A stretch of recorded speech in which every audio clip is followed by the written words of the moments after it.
Hi everyone, welcome to our presentation on accessibility. I'm Sharon. And I'm Catherine, and we're Disability Teacher Consultants at Western Sydney Institute of TAFE.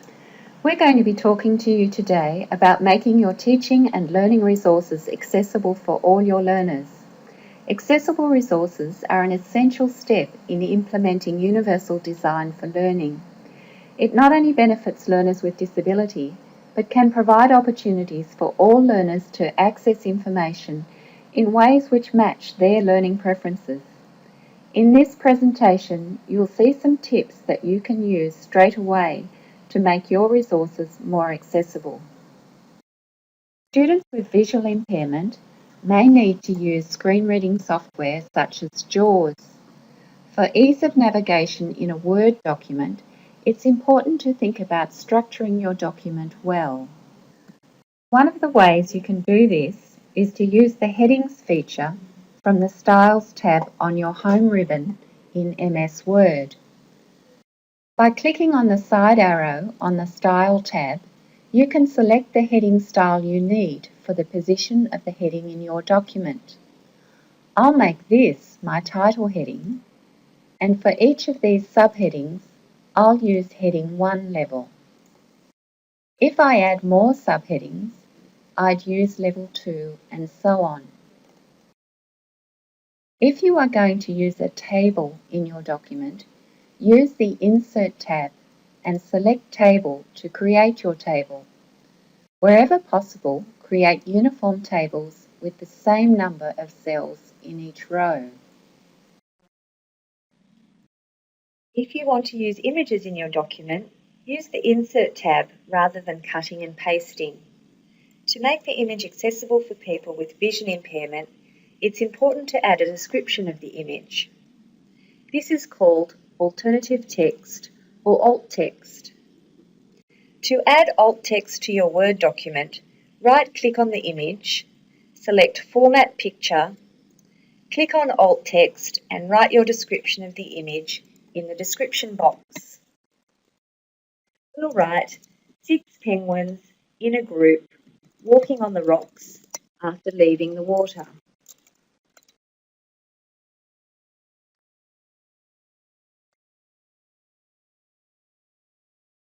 Click Close and the text will automatically be available to a screen reader, but not visible to you. Writing good alt text takes practice. Alt text should present the content and function of the image, not necessarily a description. A good tip is to think about what text you would have if the image was removed. Here's some examples. In this example, alt text might be a female trainer standing near 3 seated male adult learners discussing material on the classroom whiteboard. If the image is a metaphor, explain the image rather than describe it. Tail icon with 4 interlocking jigsaw parts representing 4 user groups, primary, secondary and TAFE teachers and parents and community members. Now let's talk about PDF documents. When you want to create a PDF document, the best way to make sure your PDF is accessible is to create your PDF from a well-structured Word document. First, go to Save As and select PDF as the file format. Open Options and make sure that the Create Bookmarks checkbox is ticked and that the Tags for Accessibility box is also ticked. Click OK and save your document. You have now created your PDF. You may be wondering why you would need to use a PDF format. There are a few good reasons. Firstly, PDFs can be read by software which is available as a free download. Secondly, PDF file size is often smaller than alternatives. And finally, PDF files cannot be edited by users. Now we're going to cover a couple of general principles for all users.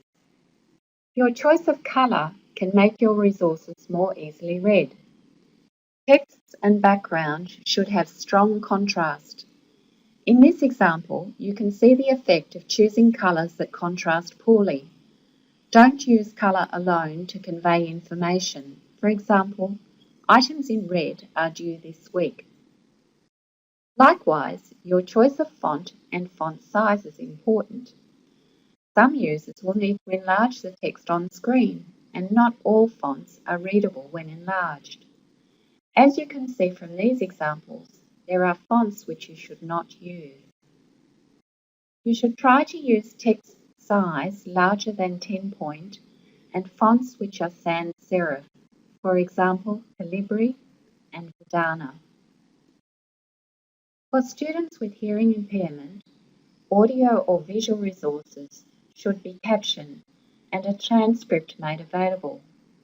It's important to provide a transcript for other presentation formats such as Prezi, SlideShare, PowerPoint, and infographic resources.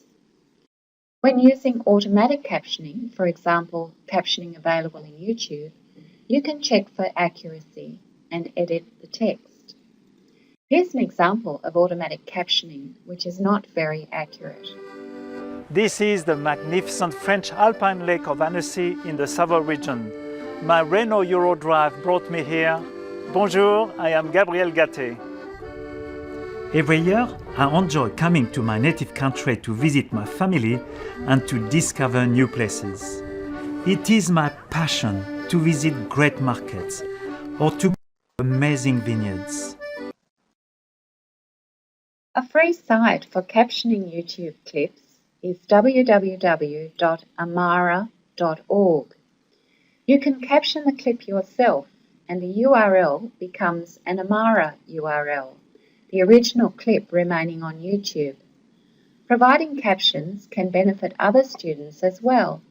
For example, students whose first language is not English and students with auditory processing difficulties. Let's revisit what we've covered today. Remember to structure your documents using hierarchical headings and consistent styles. Use alt text for images and pictures. Format your PDFs in Word before converting. Choose fonts such as Calibri and Verdana that can be easily read and enlarged. Choose colours that will produce high contrast. Provide captions and transcripts for all audio and visual material. If you incorporate these accessibility tips when you are developing your resources, your material will create an inclusive learning environment for all of your students.